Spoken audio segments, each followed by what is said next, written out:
Amanda will recount how I took control of my life and put a stop to my husband John's destructive influence. For privacy reasons, I'll be using pseudonyms. As a prominent lawyer in my state, anonymity is crucial for various reasons.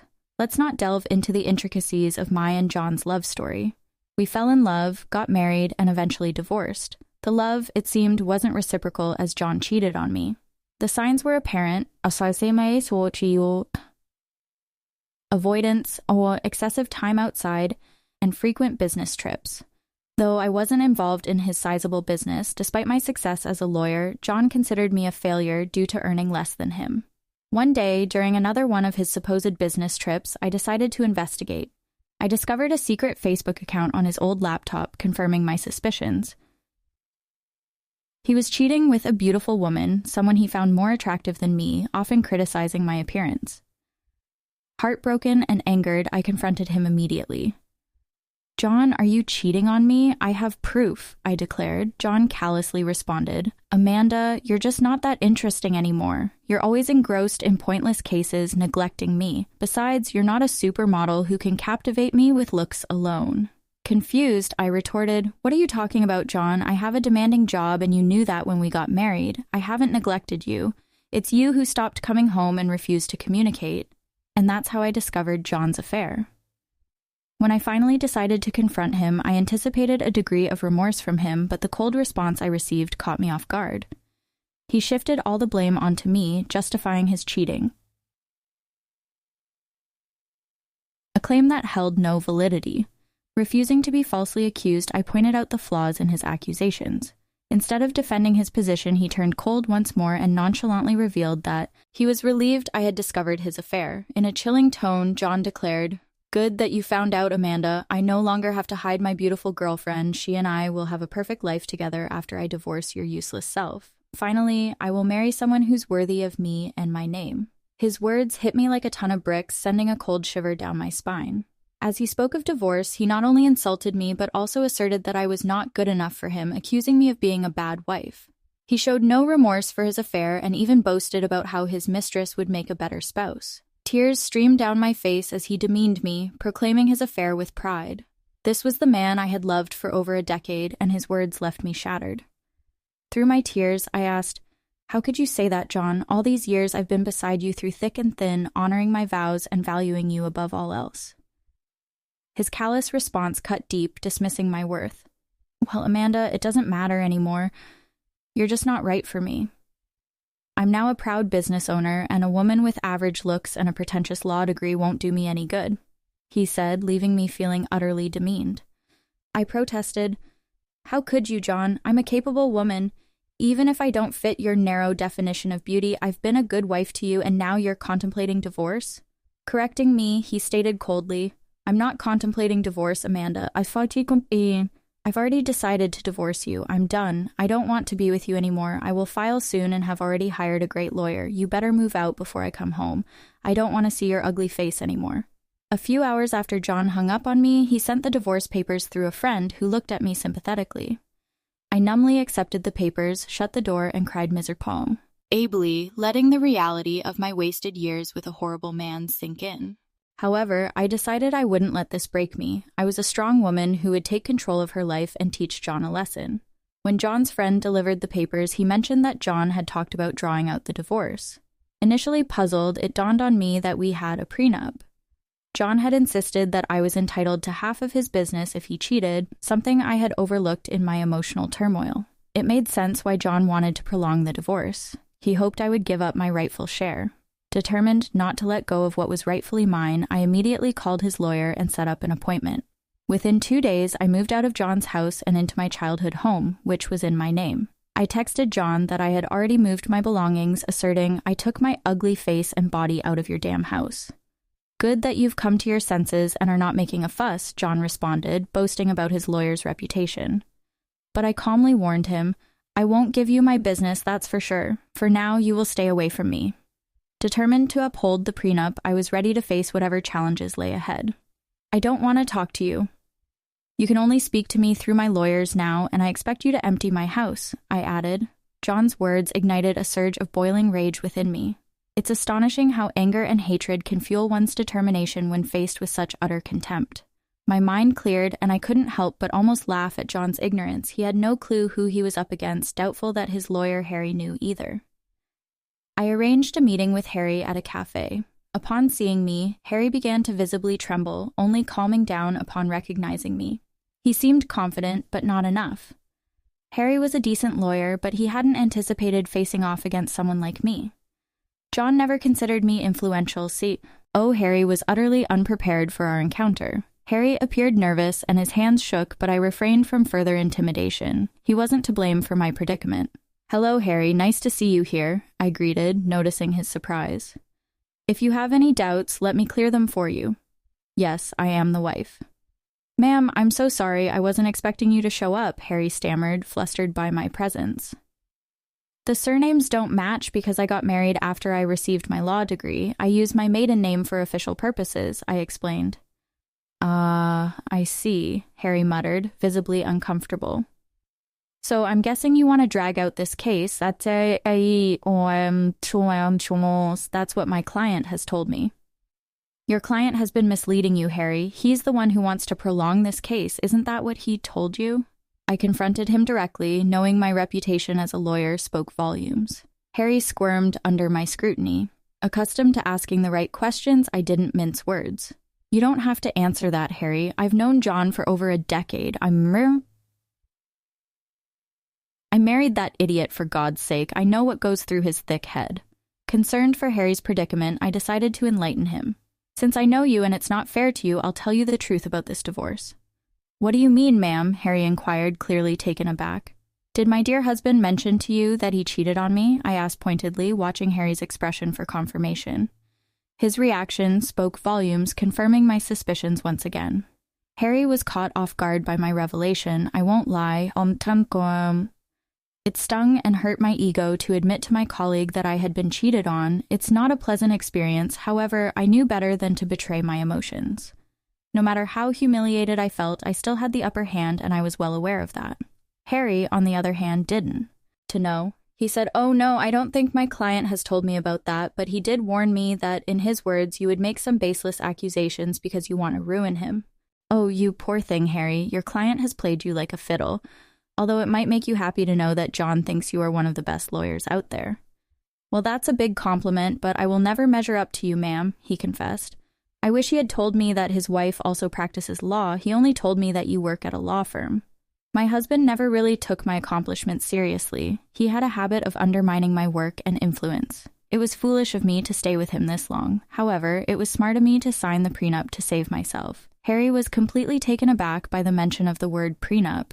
He looked shocked, and the term seemed foreign to him. It didn't take a rocket scientist to know that he had been ambushed again. John had conveniently forgotten to mention the prenup to Harry, perhaps hoping I had forgotten about it. Well, who knows? It didn't matter since the word was out there now. Harry was frazzled. "There's a prenup in this marriage? Your husband hadn't mentioned that. Do you have any proof, ma'am?" Harry inquired. "Oh, I do have plenty of proof, Harry. I brought the papers along. I had a feeling that John would try to get out of dealing with the consequences of his actions." "Well, not on my watch." "I would really like to see the papers, ma'am. Also, I think I would need to see proof of his affair, if you have any." "Don't worry, Harry, I brought along everything. Like I said, it isn't me who wants to drag out this divorce. The sooner it happens, the better it is for me." I handed over all the evidence to Harry, from messages to pictures and documents. I had all the proof right in my handbag and casually handed it to Harry, knowing that the case would always go in my favor.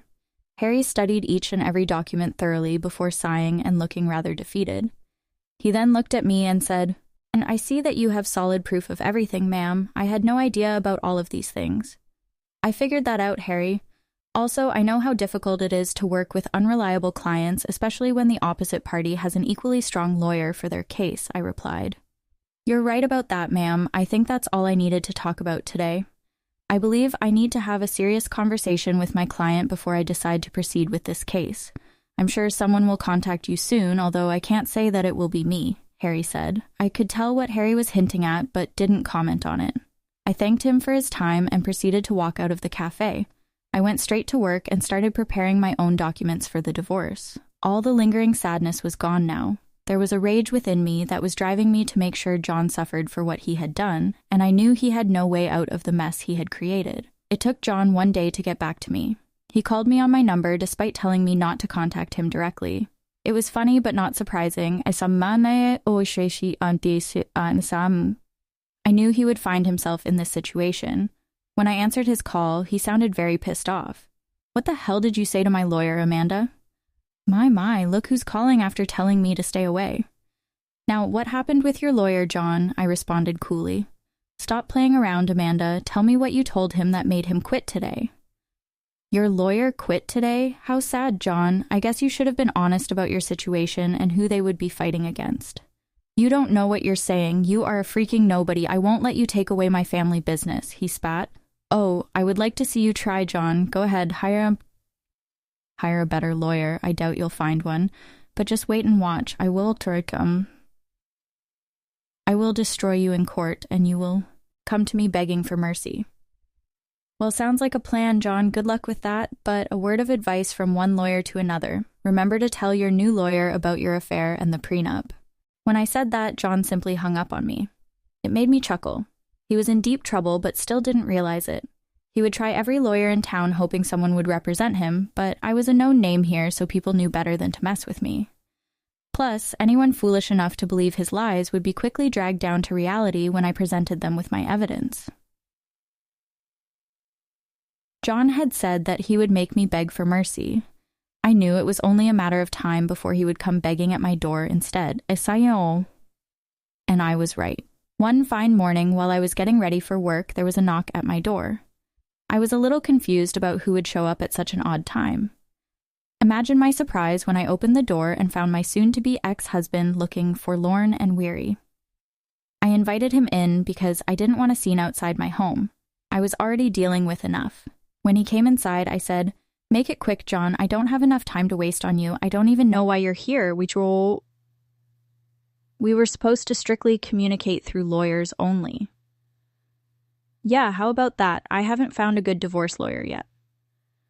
"Oh, that's sad for you, John. You better hurry up because I hear that your mistress has been dying to marry you." "I'm not worried about her anymore." "Listen, Amanda, we need to talk. You have been sabotaging my lawyer so that they wouldn't take my case. That is very unfair." I immediately laughed when he said that. I couldn't believe John would have the audacity to pin the entire blame on me. This once again showed how little he valued my profession. He thought that just because he was willing to throw money around, people would fall at his feet. Oh dear, that's an amazing joke. John, let me be clear and dispel that misconception for you. I haven't been sabotaging anything. It's your stupidity that's causing trouble. I don't. Understand. What did I even do? He asked, sounding desperate. Should I remind you how you lied to your lawyers about the affair and the prenup? That is enough to make them look like fools in court. Do you think lawyers would jump at representing unreliable clients like you? Besides, I will admit that my name will make a lot of people walk away. You may consider me to be useless, but I actually do have a good reputation in this profession. Yes, I know that now, Amanda, John admitted. I've tried being open with lawyers too, but none of them are willing to help me. That's what happens when you try to go against an ironclad prenup. You really should have thought your affair through, John. Not that it matters now. The damage is done. No sane lawyer would fight for your cause. You'll be giving me half of your business. John's facial expression said it all. He didn't want to lose his business. That's why he tried to pick a good lawyer and drag out the divorce. He wanted to keep me hanging long enough until I would snap and just leave him alone without demanding half of his company. After a few days, it became clear to him that no one would take his side. Hell, he was even finding it hard to find any lawyer who would go against me. So, he did what he thought was his last resort. He started to cry and beg. Amanda, you know how much this business means to me. Please don't do this. You can take everything else, but please don't ask to split the business. Why not, John? You were the one who put in the clause about splitting the business in case you cheated. You think I will give up my rights that easily? I deserve it after the betrayal you threw in my face.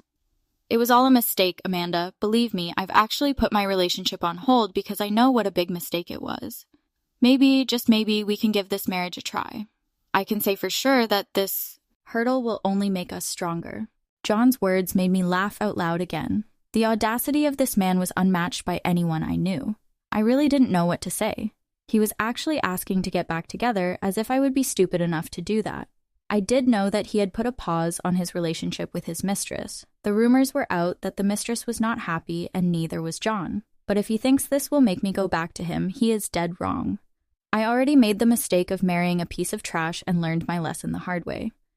Plus, I knew why he was suddenly desperate to get me back. You must be delusional for suggesting something like that, John. I didn't come this far in life by being utterly stupid. I know you want to get back with me because you don't want to split your business. Amanda, we were happy together. Let's just look past this one time and restart our marriage. I will cut off my mistress, I swear, he pleaded. There's no reason to do that, John. Believe me, that woman is going to start running once she finds out you won't be very rich after the divorce. As for me, this is my golden chance to get out of this sham of a marriage. I must thank you for showing your true colors before we had kids. Now you will reap what you have sown.